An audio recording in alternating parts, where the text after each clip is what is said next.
გამარჯობა მეგობრებო, დაგიბრუნდით 2026 წლის პირველი YouTube ტუტორიალი. დღეს არის 7 იანვარი და პირველ რიგში გილოცავთ შობის ბრწყინვალე დღესასწაულს.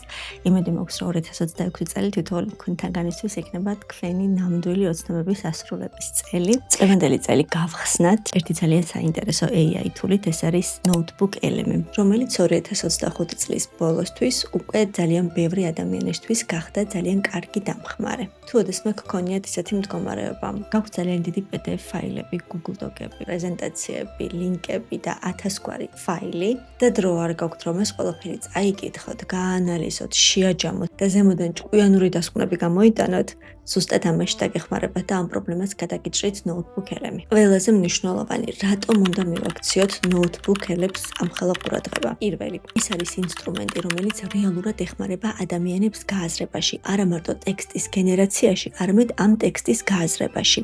შენ შეგიძლია რომ ერთი თემის ან კურსის ნებისმიერი რაღაცის გარშემო შექმნა ნოუთბუქი, გაერთიანო ყველა მასალა, რომელიც მოგეპოვება, ის იქნება PDF, Google დოკი, YouTube ლინკი და ასე შემდეგ და შემდგომ უკვე დაიწყო დიალოგი ამ მასალებთან. მეორე, რაც ყველაზე ძალიან მომწონს, მე Notebook LM-ს აქვს ფუნქცია შენს მიერ ატვირთული ფაილებიდან, მასალებიდან შექმნას დისკუსია, ეგრეთ წოდებული პოდკასტი დააგენერიროს და ამ მასალების კითხვა კი არ გიწევს, არამედ შეგიძლია მოусმინო მას საცობში, სპორტდარბაზში, სახლში, ან სხვა ნებისმიერ ადგილას. ასევე Notebook LM-ს მხოლოდ აუდიოს დაგენერირება არ შეუძლია. შეგიძლიათ გააკეთოთ თქვენს მიერ ატვირთული ფაილებიდან პრეზენტაციები, ფლეშკარტები, ნოუთები, კვიზები და სხვადასხვა ტიპის რეპორტებიც კი. რაც განსაკუთრებით ძალიან მნიშვნელოვანია სტუდენტებისთვის, მკვლევარებისთვის და ყველასთვის, ვინც სწავლობს ან მუშაობს რთულ მასალაზე. ასევე Notebook LM აგვარებს ენობრივ ბარიერს, მაგალითად, შეგიძლია მასალები გქონდეს და მიუთითო ინგლისურად, მაგრამ შედეგი განხილვა მიიღო ქართულად ან 80+ სხვა ენაზე. და აუცილებლად დარჩით ვიდეოს ბოლომდე, რადგან დღეს გავაკეთებთ ისეთ საკითხებს, როგორიც არის პირველი, როგორ შევქმნათ ნოუთბუქი და დავამატოთ წყაროები სწორად. მეორე, როგორ დავუსვათ კითხვები ისე, რომ მივიღოთ პასუხები წყაროზე დაფუძნებული ციტირებით. მესამე, როგორ შევქმნათ აუდიო და ასევე გაჩვენებთ, როგორ შეგვიძლია ამ პოდკასტში ჩვენს ჩავერთოთ როგორც მესამე პირი. მეოთხე, როგორ შევქმნათ ჩვენს მიერ ატვირთული მასალით ფლეშკარტები, გაიდები, რეპორტები, პრეზენტაციები და კვიზები. და რა თქმა უნდა, როგორც ყველაფერს, ამასაც აქვს უფასო და ფასიანი ვერსია. ჩემი მიზანი არის, რომ უფასო ვერსია გავწუროთ ბოლომდე, გავაკეთოთ ყველაფერი ის, რაზეც უკვე ვისაუბრეთ. შეგახსენებთ, რომ AI Plus Georgia-ს მხარდამჭერი არის DeepThink AI და Heptiki და დავიწყოთ ჩვენი ტუტორიალი. დღევანდელი ჩვენი თემა არის თუ როგორ აღნიშნავენ შობას და ახალ წელს მსოფლიოს სხვადასხვა ქვეყნებში. ასე რომ დავიწყოთ ამ ყველაფერზე ინფორმაციის მოძიება და გავაანალიზებინოთ ეს Notebook LM-ს. პირველ რიგში, რა თქმა უნდა, ვხსნით Notebook LM-ს. შეგახსენებთ, რომ ჩვენ ახლა მიმოვიხილავთ მხოლოდ უფასო ვერსიას. როდესაც შევდივართ უფასო ვერსიაში, ვნახულობთ სხვების მიერ გაკეთებულ ნოუთბუქებს და ასევე ჩვენს მიერ დაგენერირებულ თემებს. და როგორც კი შევდივართ ახალი ნოუთბუქის შექმნაში, გვიგდებს ასეთ ფანჯარას. ეს წერია, რომ ჩვენთვის საინტერესო თემაზე მოვიძიოთ ლინკები და ეს ლინკები გავაანალიზებინოთ, ასევე ტექსტი ჩავაფეისთოთ, თუ გვაქვს რაიმე ტექსტი გასაანალიზებელი და ასევე შეგვიძლია გამოვიყენოთ Google Drive, როგორც ინფორმაციის წყარო. და რა თქმა უნდა, ავტვირთოთ ფაილები. ჩვენი მიზანი არის ამ შემთხვევაში, რომ გამოვიყენოთ ასევე web search-ის ფუნქცია და შემდეგ ამ ღილაკის საშუალებით დავამატოთ უკვე ეს ჩვენი ფაილები, იქნება ლინკები თუ სხვადასხვა ინფორმაცია. პირველ რიგში ვიწყებთ web search. web search-თან თუ დააკვირდებით, არის ორი ფუნქცია, ეს არის სწრაფი ძებნა და ღრმად ძებნა, ასე ვთქვათ, უფრო მეტად deep search. ამ შემთხვევაში მოდით ჩვენ გამოვიყენოთ deep search-ი, გავუშვათ ძიებაზე და როგორც გითხარით, შემდეგ დავამატოთ უკვე ჩვენს ხელთ არსებული ლინკები, ფაილები, ტექსტები და ასე შემდეგ. ცოტა დრო ჭირდება ამას. მეგობრებო, სანამ ეს deep search საკეთებს, ასე ვთქვათ, მოდით დავაკვირდეთ თვითონ Notebook LM-ის აგებულებას. სამად არის გაყოფილი. ერთი, ეს მეორე ველი და ეს მესამე ველი. პირველ ველში ხდება ინფორმაციის მოძიება, როგორც უკვე აღნიშნეთ, ამ სახით მეორე ველში არის, როდესაც შეკრებს ინფორმაცია, შემდეგ უკვე დეტალურად გაჩვენებთ, სადაც ხდება ჩვენს თავზე მორგება, ანუ როგორ გვინდა რომ ნოუთბუქელემი გვესაუბროს, როგორი ენით, რამდენად სიღრმისეულად და ასე შემდეგ, ამას მაგალითის სახით გავაკეთებთ და აქ არის უკვე ის ერთ-ერთი ყველაზე მნიშვნელოვანი ფუნქციები, როგორიც არის პოდკასტის დაგენერირება, ინფოგრაფიკა, slide desk-ი, ვიდეოს დაგენერირება, mind map-ი და ასე შემდეგ. და აქაც თითოეულს ჩავშლით ცალ-ცალკე, როგორ შეგვიძლია რომ თითოეული ჩვენს თავზე მოვირგოთ, რაზე გავამახვილებინოთ ყურადღება და ასე შემდეგ. თავარი არის ახლა ეს ტექსტის მოძიება, ინფორმაციის მოძიება, რომელსაც ახლა ვაკეთებთ. როგორც ხედავთ, მოიწია ინფორმაცია, დავაიმპორტოთ ახლა ეს ყველაფერი უკვე ჩვენს ნოუთბუქში. ამ ღელაკის საშუალებით დავამატოთ უკვე ჩვენს ხელთ არსებული ეს ინფორმაციაც. მოდით გამოვიყენოთ ამ შემთხვევაში, როგორც ვიცით, ფაილის ატვირთვა აქვს. ანუ თუ რაიმე გვაქვს PDF ფაილში, ანუ Word-ის დოკუმენტში, ან ნებისმიერ სხვა ფაილში შეგვიძლია რომ ავუტვირთოთ და ესეც დავამატოთ აი ამ უკვე ვებში მოძიებულ ინფორმაციას. ასევე Google Drive-ის გამოყენება შეგვიძლია, ლინკების და ტექსტის. მოდით ამ შემთხვევაში ჩვენ გამოვიყენოთ ლინკები და ტექსტი.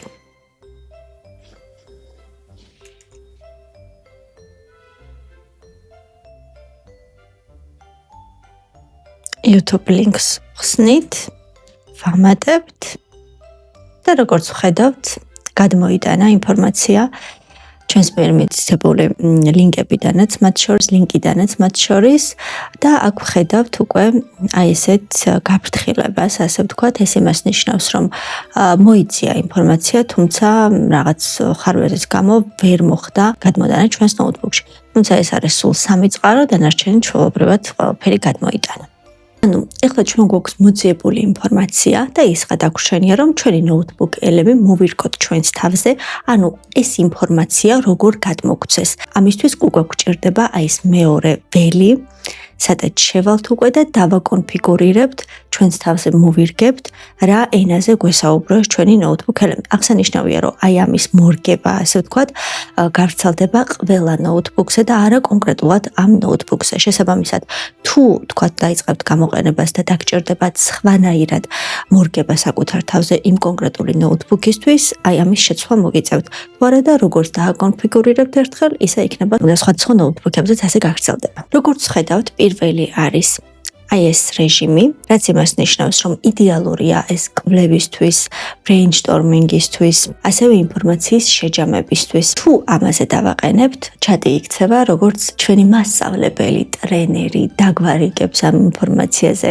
დაყრდნობით, ასე ვთქვათ. ეცდება რომ გვასწავლოს ეს ინფორმაცია, რაც ჩვენ აუტვირთებთ, არა მხოლოდ გაგვაგებინოს აქ რა ხდება, არამედ შეგვასწავლოს. და ასევე არის ველი, სადაც უკვე შეგვიძლია რომ პრომპტები საშუალებით გავუწეროთ რა გააკეთოს. აი მაგალითად, შეგვიძლია ვუთხრათ, რომ იმოქმედე როგორც აკადემიური მკვლევარი. ან მიპასუხე მოკლედ და ტექნიკურად. ან იყავი კრიტიკული და აჩვენებ ტექსტის სუსტი მხარეები. ამ შემთხვევაში ჩვენ მოდი პირველივე გამოვიყენოთ და რაც შეეხება მეორე ველს, ეს არის უკვე პასუხები, რამდენად გრძელი ან მოკლე პასუხები გვინდა რომ გაგვცეს.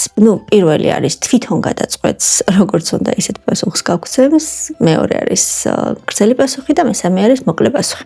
მოდით თვითონ გადაწყვეტოს. ასევე მინდა აღვნიშნო ერთი რამეც, რომ როდესაც მოიძიებს აქ და ლინკებს გადმოიტანს, წყაროებს გადმოიტანს ჩვენს თემაზე, შეგვიძლია რომ გადავავლოთ თვალი და თუ რომელიმე არ მოგწონს, უბრალოდ ამოვაკლოთ ან არც ამოვაკლოთ.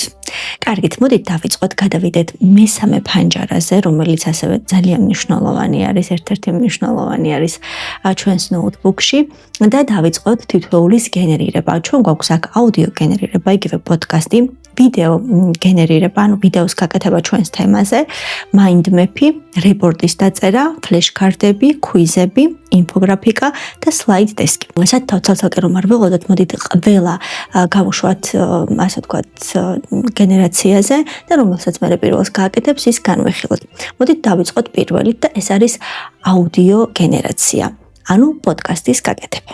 როდესაც ხსნით უკვე ვხედავთ აი ასეთ ფანჯარას, სადაც დეტალურად ვუთითებთ როგორი პოდკასტი გვინდა რომ გააკეთოს. მაგალითად, ეს არის ორი AI წამყვანი საუბრობს, შლიან თემებს, აკავშირებენ იდეებს ერთმანეთთან, კლასიკური პოდკასტის სტილია. და საუკეთესო არის თემის უფრო სიღრმისეული ახსნისთვის. რაც შეეხება მეორეს, ეს არის ბრიფი, მოკლედ ძირითადი მიმოხილვა, ეს ძირითადად კარგი არის მაშინ, როდესაც დრო არ გვაქვს და გვინდა პატარა პოდკასტის დაგენერირება. მესამე არის უფრო ექსპერიმენტული შეფასება, სუსტი და ძლიერი მხარეების გამოყოფა, კრიტიკა და ძირითადად გამოიყენება უფრო, როდესაც გვინდა კვლევები ან ნაშრომები. დებატები, ორი დაპირისპირებული AI წამყვანი ყავს და ამის გამოყენება ძირითადად ხდება იმ შემთხვევაში, თუ გვინდა თემის სხვადასხვა პერსპექტივიდან განხილვა. შემდეგი არის უკვე ენის არჩევა, ამ შემთხვევაში ჩვენ გვაქვს ქართული ენა. შემდეგი არის უკვე რამდენად გრძელი ან მოკლე აუდიოს დაგენერირება გვინდა და მოდით შორტი, იყოს შორტი. და თორე დრო არ დავკარგოთ. და მესამე არის უკვე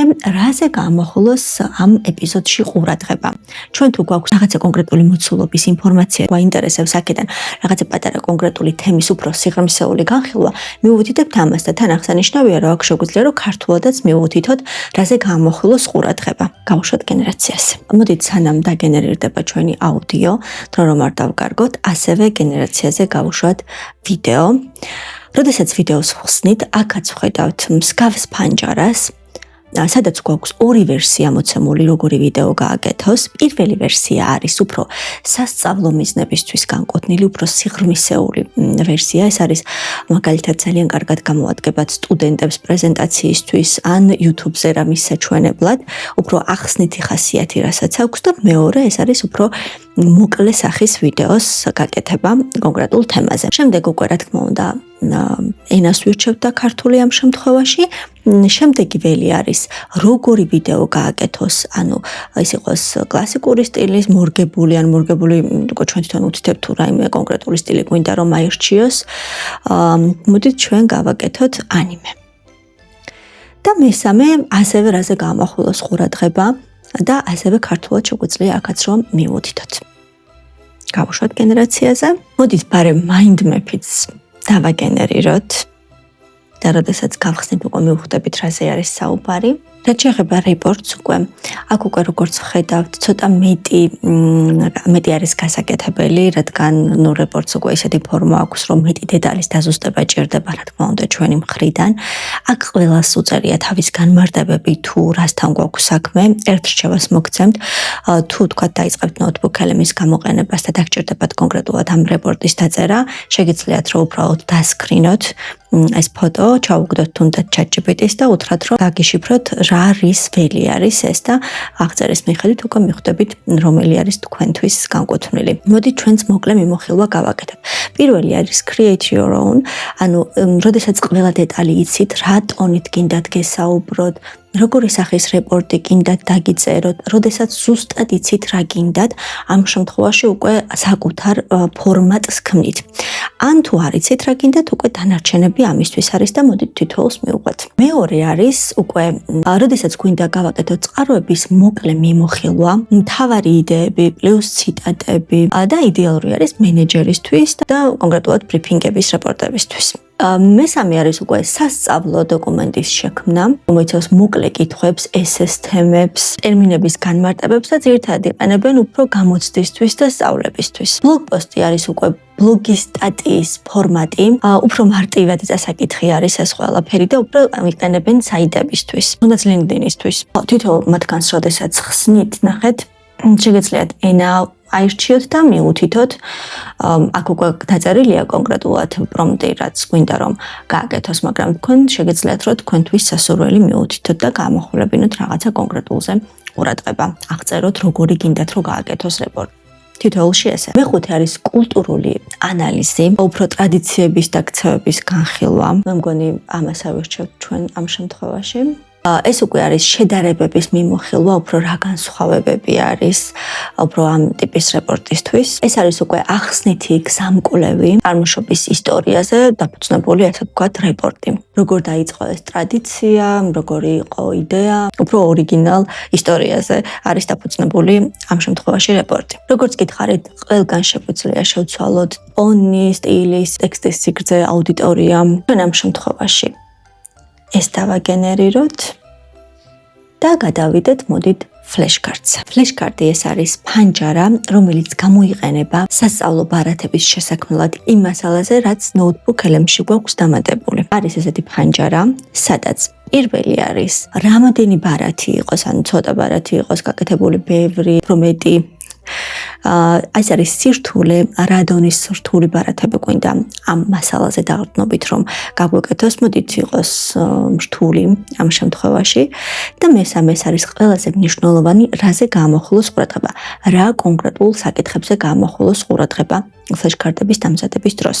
მაგალითად, აქ შეგვიძლია ჩავუწეროთ, რომ მხოლოდ იტალიას შეეხებოდეს, ან მხოლოდ საქართველოს შეეხებოდეს ამ ტრადიციებზე დაყრდნობილი ფლეშკარტები და ან კონკრეტულად რაზე გააკეთოს ფოკუსი, აი აქ ყველაფერი დეტალურად შეგვიძლია რომ გავაანალიზებინოთ. მოდით ჩვენ არაფერი არ ჩავუწეროთ. აქ არის მოცემული შაბლონი და ამას მივენდოთ.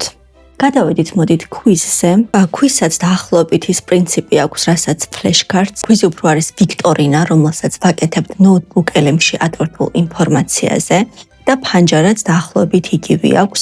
რამდენი კითხვა გვინდა იყოს, როგორი სირთულით გვინდა იყოს, რაზე გამოხულოს ყურადღება კონკრეტულად, რა თემები ამოწიოს და ასე შემდეგ. ჩვენ მოდით იყოს ჰარდი გავაკეთოთ, უბრალოდ შაბლონს მივენდოთ და generate გავუშვათ. გადავედით უკვე ინფოგრაფიკაზე. ინფოგრაფიკაში ფანჯარა შემდეგნაირად გამოიყურება, შეგვიძლია რა თქმა უნდა ავერჩიოთ ენა და ასევე ავერჩიოთ როგორი სახის ინფოგრაფიკა გვინდა რომ გააკეთოს. ეს არის დამოკიდებული იმაზე, რისთვის გვინდა დასაბეჭდად, გადმოსატვირთად, რაიმე პრეზენტაციაში გამოსაყენებლად, სოციალური ქსელისთვის. ამის მიხედვით ვირჩიოთ უკვე როგორი იყოს landscape თუ სხვა სახის. მოდით ჩვენ პირველივე დავტოვოთ. ასევე არის დონე, როგორი სირთულის იყოს, მოკლე იყოს სტანდარტულად თუ უფრო დეტალურად შაშლილი. როგორც ყველგან აქაც ყველაზე მნიშვნელოვანი არის ეს ველი, სადაც უკვე დეტალურად აღუწერთ, რა გამოკვეთოს განსაკუთრებით, როგორი სტილის იყოს, ფოკუსი რაზე გააკეთოს და ასე შემდეგ. თვითონ გადაწყვეტოს ჩვენ შემთხვევაში. და გადავიდეთ ბოლოზე, ეს არის slide desk. ხო, ეს არის ძალიან მნიშვნელოვანი მათთვის, ვისაც ხშირად უწევთ ხოლმე პრეზენტაციების კეთება. ნახეთ, როგორ გაგიმარტივებთ ცხოვრებას. ნახეთ, როდესაც შევდივართ აქ, ვნახულობთ დეტალურ დესკს და პრეზენტაციის დესკს. ანუ ნახეთ ეს რას ნიშნავს. თუ ამას მონიშნავთ, ეს იმას ნიშნავს, რომ უფრო მეტად ინფორმაციულად დატვირთული იქნება და ნაკლები ვიზუალური მხარე იქნება. ვიზუალური რა თქმა უნდა იქნება, მაგრამ უფრო მეტად ინფორმაცია იქნება დატანილი ამ ჩვენს სლაიდებზე და ეს ძირითადად გამოიყენება მაშინ, როდესაც გვინდა რომ ეს სლაიდშოუ გადავგზავნოთ და კითხვა ნახოს უფრო მეტად ინფორმაცია და დეტალურად გაიგოს რაღაც კონკრეტული თემა, რომელსაც ვუგზავნით.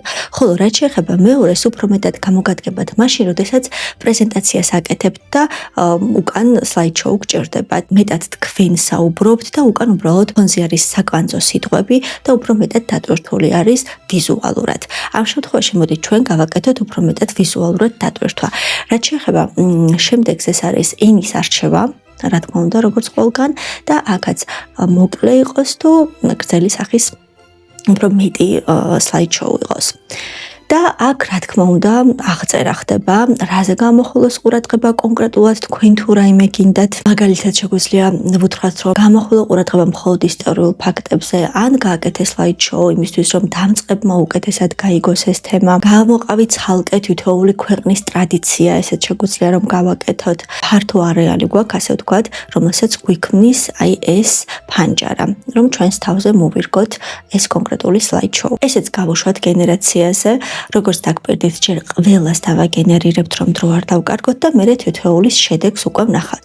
აქ როგორც ხედავთ, ჩვენ ყველაფერი გადმოიტანა, თითოეული ინფორმაცია, მოგცა პატარა სათაური და პატარა შეჯამებაც და გვაქვს უკვე რამოდენიმე თავი გამოყოფილი ტოპიკი, რომ ვეძახით, რომელიც შეგვიძლია ესე ჩავშალოთ და კონკრეტულად აი როგორ ჩამოყალიბდეთ თანამედროვე საშობაო ტრადიციების სხვადასხვა კულტურული და რელიგიური ელემენტების შერწყმით. აი ამას, როდესაც ვაწვევით, კონკრეტულად აი ამ ინფორმაციიდან გადმოიტანს კონკრეტულად ამაზე პასუხს, თან წყაროებს მიუთითებს, რაც ძალიან კომფორტული არის. ესე უბრალოდ ჰაერზე არის საუბრებს წყაროების მითითებით, დაგიდასტურებთ, აი ამაზე ამ კითხვაზე პასუხს მოგცემთ.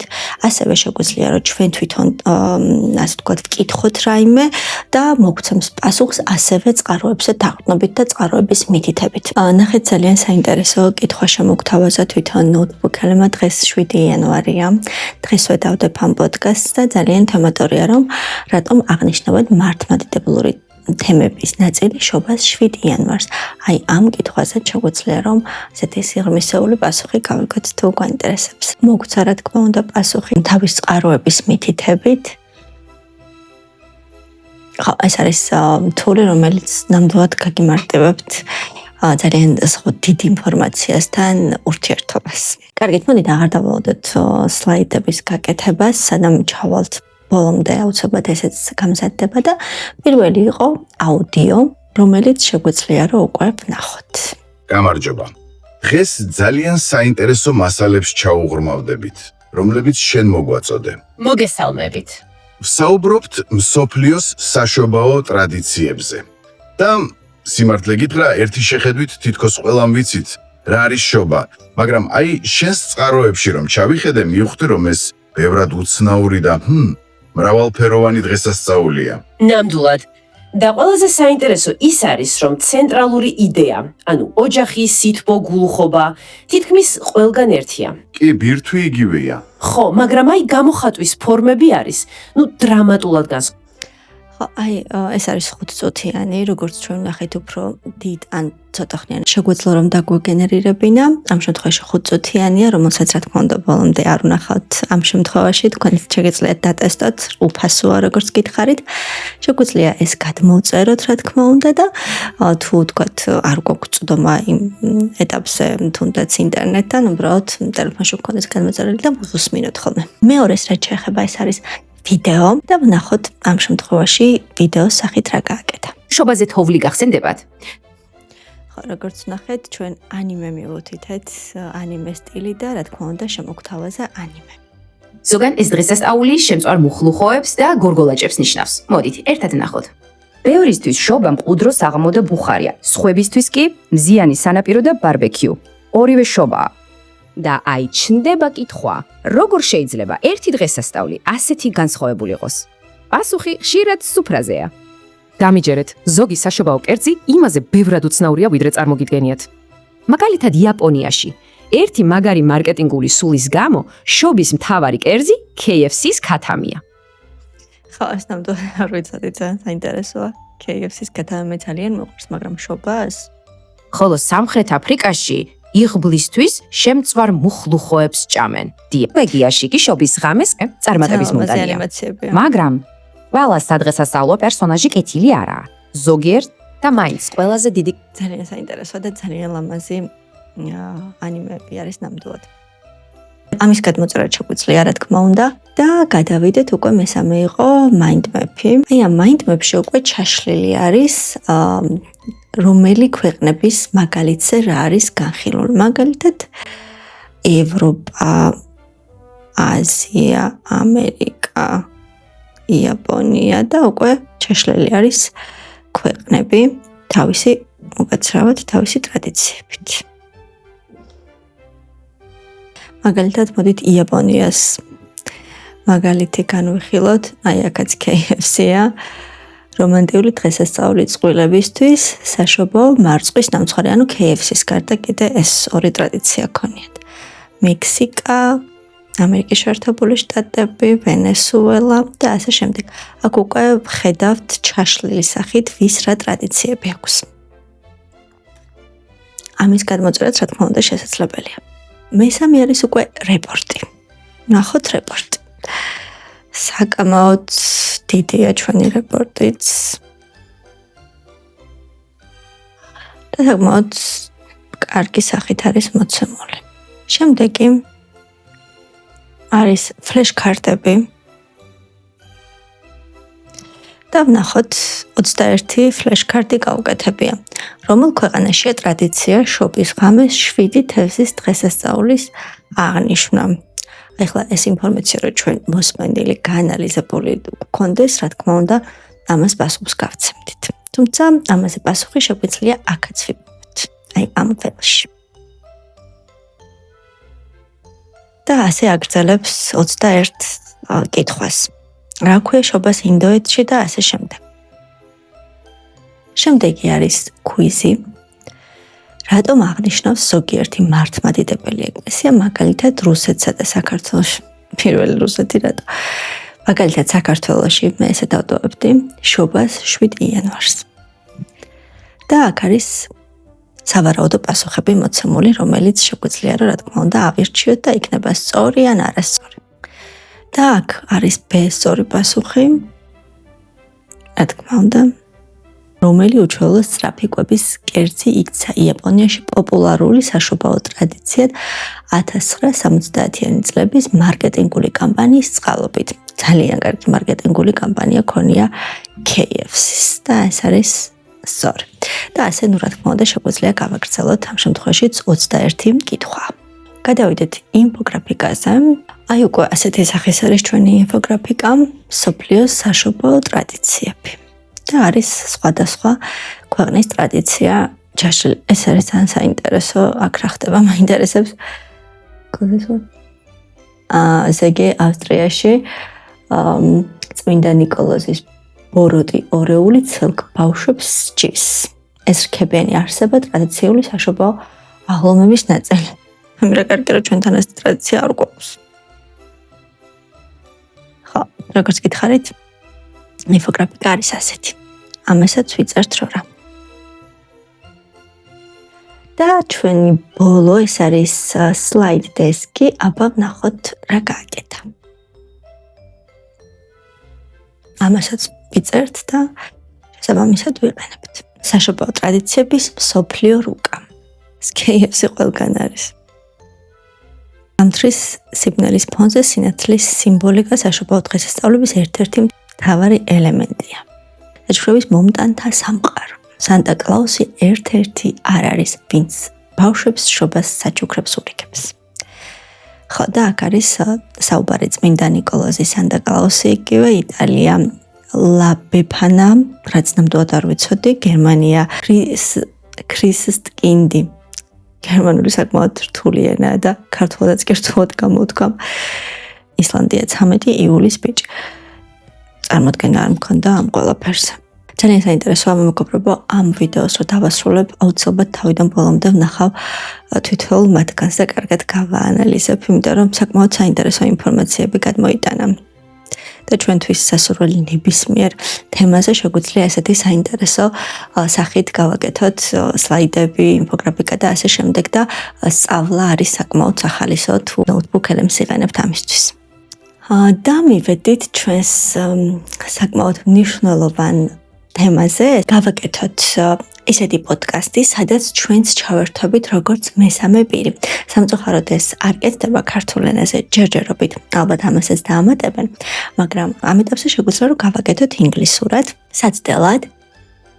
იგივენაირად შევდივართ, შევთ ორი AI მოსაუბრის საუბარს, რომ მესამე მერი ჩვენ ვიყოთ, ვირჩევთ აქ უკვე ინგლისურ ენას და ვაგენერირებთ. დაასრულა ინგლისურ ენაზე პოდკასტი და ნახეთ რა განსხვავებაა ქართულსა და ინგლისურ შორის. ანუ სად შეგვიძლია ჩავერთოთ და სად არ შეგვიძლია ჩავერთოთ. აი აქ შეგვიძლია რომ ჩვენ თვითონაც ჩავერთოთ, ხოლო აქ ეს ხილაკი არ აქვს სამწუხაროდ ჯერჯერობით. Okay, let's unpack this. We're about to dive into a topic that, on the surface feels Oh, hey, our listener wants to join in. Hi. What's up? Can I join you? Yes, please. We love it when you chime in. Absolutely. Think of this as a shared journey. You are definitely welcome to join us. Your questions and insights are what make this fun. We were just about to talk about how the holiday ну აქ შეგვიძლია რა თქმა უნდა რომ გავაგრძელოთ საუბარი მათთან თუ ამის სურვილი გვაქვს. და ბოლოს, ასევე ძალიან მნიშვნელოვანი, შეგვიძლია ეს ყველაფერი ჩვენს ნოუთებში დავამატოთ, აი ნოუთებში დასაწყისში რომ გაჩვენოთ, რა შეგვიძლია ის ჩვენი გაკეთებული ნოუთები ეთქო, იქაც აი ესე add note-ით დავამატოთ და გადავიტანოთ ჩვენი ნამუშევარი და ნებისმიერ დროს ვნახოთ ის.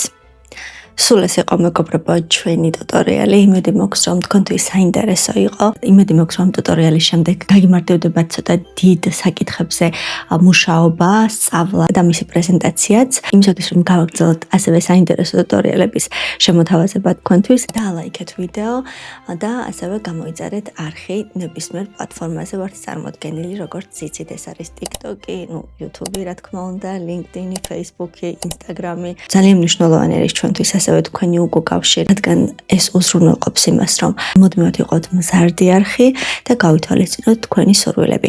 ასევე თუ რაიმე AI-თური გაინტერესებთ, დაგვიწერეთ კომენტარების სახით და აუცილებლად მის განხილვასაც შემოგთავაზებთ. დროებით კიდევ ერთხელ გილოცავთ მშობა ახალ წელს.